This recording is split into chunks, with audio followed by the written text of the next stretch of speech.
Hey everybody, Eric Pride of the Pack Dog Training. Welcome to the first episode of Nuggets of Knowledge. That is what I'm going to call this Ask Me Anything themed show. What I'm going to do is I'm going to post once a week, ask you guys to send questions, and I'm going to try to answer them as quickly and in as many as possible. So I'm going to go ahead and get going right away. So first question is how to train your dog not to jump on countertops. I have a 1.5-year-old English Bull Terrier. Not jumping on countertops. So the main thing I would say is number one, keep your dog out of the kitchen. That would be probably the best way to keep them from jumping off on countertops. Also, most people, if their dog is disobedient in the house, I would recommend keeping a leash on the dog in the house until you know that they are obedient, they know the rules, and all that stuff. If you are specifically looking to stop that behavior, you can use an e-collar, but I strongly recommend that you start from the beginning, teach your dog exactly what you do want them to do, teach them exactly how to make the right decision. Don't always jump right to punishment. If you keep your dog in a position to succeed, keep them out of the kitchen, keep them on a leash so you can keep them accountable, you'll have a better ability to stop them. How would I get my dog's heel to be at my hip? He knows heel, but breaks it often. If you're using a prong collar, I would simply just micromanage the movement. If you just keep the dog accountable to staying at your hip, make sure they understand leash pressure and just work on it. It doesn't happen overnight. If you want your dog to really, really understand it, you just have to work on it. That's really all it is. It takes time. Don't think that because you put a prong collar on your dog and you can get them to walk beside you that they're automatically going to stay at your hip. They will go back and forth and try to figure out where they're going to end up. You just have to teach them where you want them. When is a good time to start training a puppy? Immediately. If you bring your puppy home, hopefully the breeder has already done a little bit of training on their own before they even got them to you. But if you get a puppy, literally the second that you get them, you can start training them, whether it's learning that you walk indoors before them, learning them to respect thresholds, or teaching them to respect thresholds, and just general little things. You can start teaching them how to follow food in your hand right away. Puppies love food, and that's a really good way to get them started. So right away, super, super important with puppies, as quickly and as soon as you can. I got a rescue 2 months ago. She started peeing in the house last week, only in her bed. Why? Usually with a dog that pees that didn't typically pee, you could always take her to the vet and see if she has a UTI. Sometimes, my dog specifically, I think that she has incontinence issues because she was spayed early, so that could also be a reason. But with potty training stuff, number one, 2 months is not enough time for you to fully potty train a dog. So don't think that your dog is fully potty trained just because it's been 2 months. Even if they're older, you do have to get them acclimated to your house. Always understand that accidents happen no matter how old the dog is. But usually accidents happen because you made an error. You're not managing the time. You're not understanding how much water they're drinking. Always think with potty training specifically that you have control. If your dog needs to go out, you maybe need to be a little bit more careful, monitor how much water they're drinking, that type of stuff. It's not necessarily because the dog is doing something wrong. You might have just mismanaged the time. Do you have any tips for raising litter mates? We have a set of brothers at 11 months old.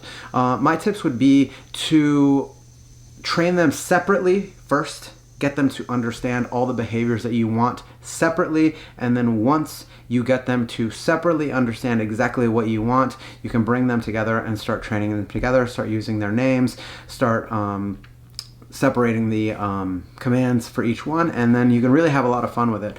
But train them individually first. That would be my tip for raising litter mates and just generally any two dogs in a household. Will fixing a male puppy calm them? No. If a dog has issues with whether it's energy, whether it's being bratty, whatever it might be, fixing them is not going to fix anything. I never would say that fixing a dog would fix anything other than their ability to have offspring. That's pretty much it. But I would, no, it's not going to fix anything. You need to actually train a dog in order to fix any problem that you would like to fix. If you want them to be more calm, always understand that you have the ability to help their energy out by getting them exercise, getting them mental and physical stimulation. What's the best way to correct a dog's play behavior?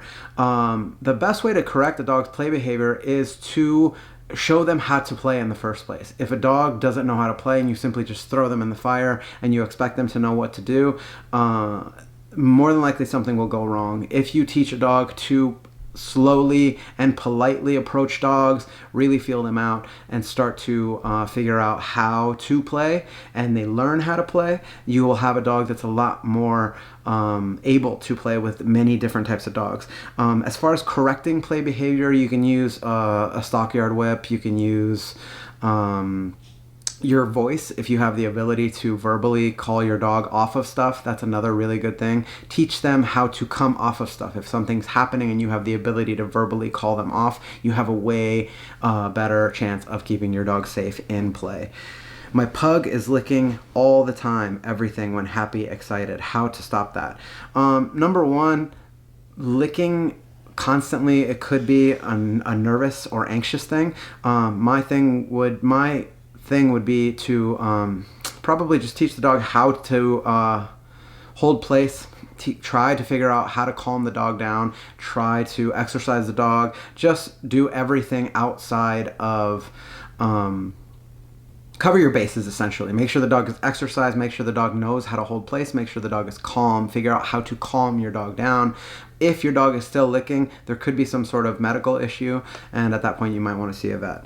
How do I get my dog to quit barking at people in public and everyone outside my apartment? You can use a bark collar. That would be number one thing that I would do if they were in my apartment. I would use a bark collar specifically. If they are barking outside, that is a reactivity issue, and you need to figure out a way to correct that, whether it's by prong collar, e-collar. Number one, figure out how to correct first. You never want to just jump to corrections if you do not know how to use tools, whether it's a slip collar, e-collar, prong collar, martingale collar, whatever it is. You need to understand how to issue a correction. If you don't know how, find a trainer, and you can start to get to work on your dog barking at strangers or whatever it might be. But inside the house, you can always use a bark collar, and I personally do use them for any dog that I get in the board and train program that does like to bark indoors.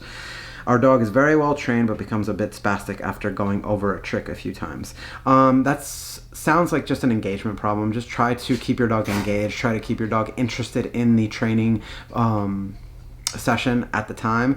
Vary up your tricks, vary up what you're teaching, your commands, all that stuff. Keep your dog interested. Some dogs don't like to do the same thing over and over and over. You might have to figure out different ways to keep your dog motivated.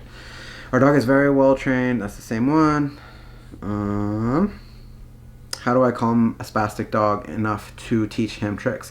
Try to exercise your dog. Take them out for a walk before a training session.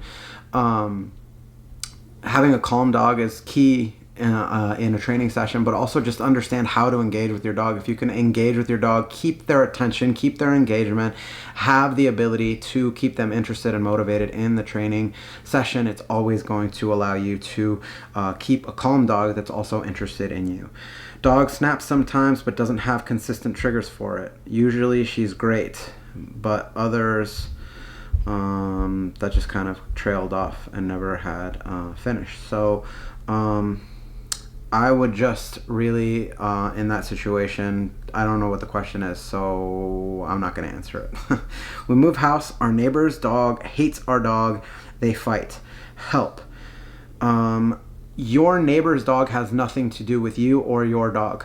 Keep them separated. If they fight, do not ever allow them to interact. You have no control over the neighbor's dog. Keep your dog in your home, in your space. Keep them happy, healthy, and safe. You have absolutely no control over your neighbor. If you really want to talk to your neighbor and have them figure out what's going on, what the situation is between the dogs, and you guys want to work on a situation where you try to get the dogs socialized properly and get them to at least coexist, then you can try that. But if you don't have a relationship with your owner and you just simply need to get by, I would just avoid it altogether. You have no control over that neighbor's dog. You have no control over anything but your own dog. So keep your dog safe, happy, and healthy, and avoid and ignore your neighbor's dog.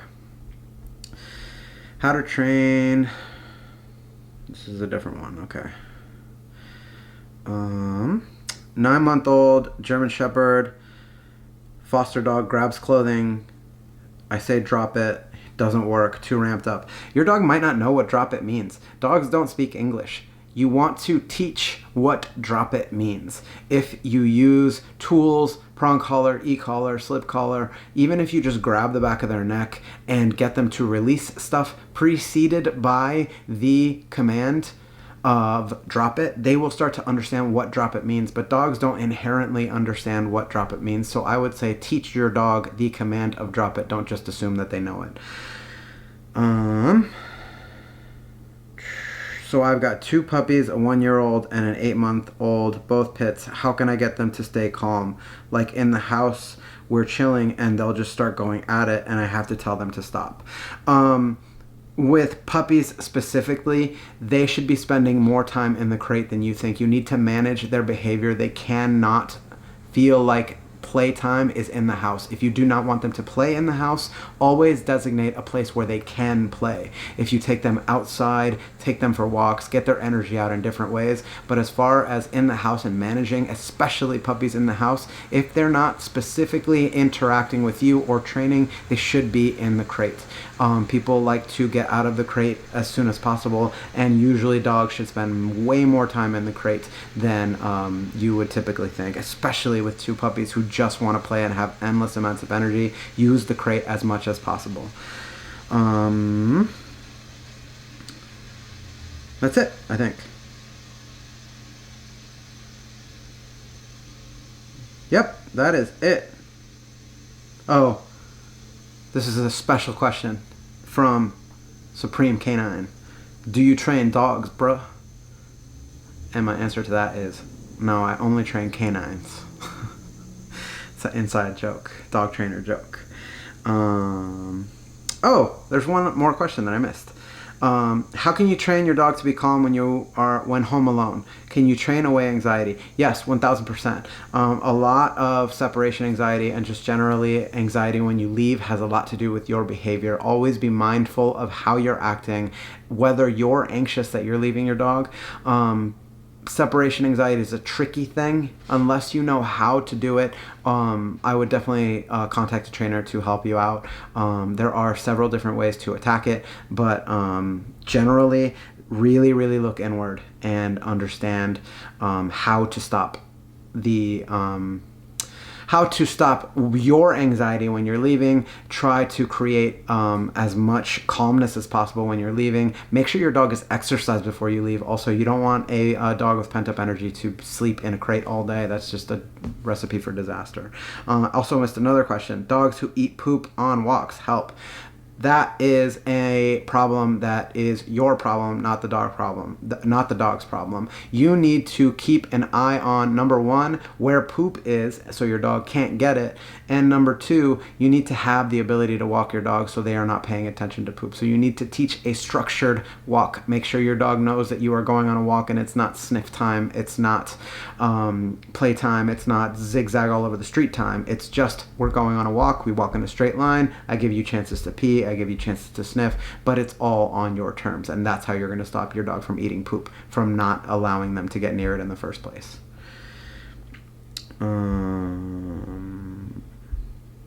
Alright, that is officially it. That is the first episode of Nuggets of Knowledge. Hope you guys enjoyed it. I will start to do these once a week, and I will post once a week also to submit questions. And if you guys have any questions or any friends who have questions, link them to this video. Thank you guys so much. Hope you guys have been helped by some of these questions. And if not, then ask your questions next week. Thanks for watching.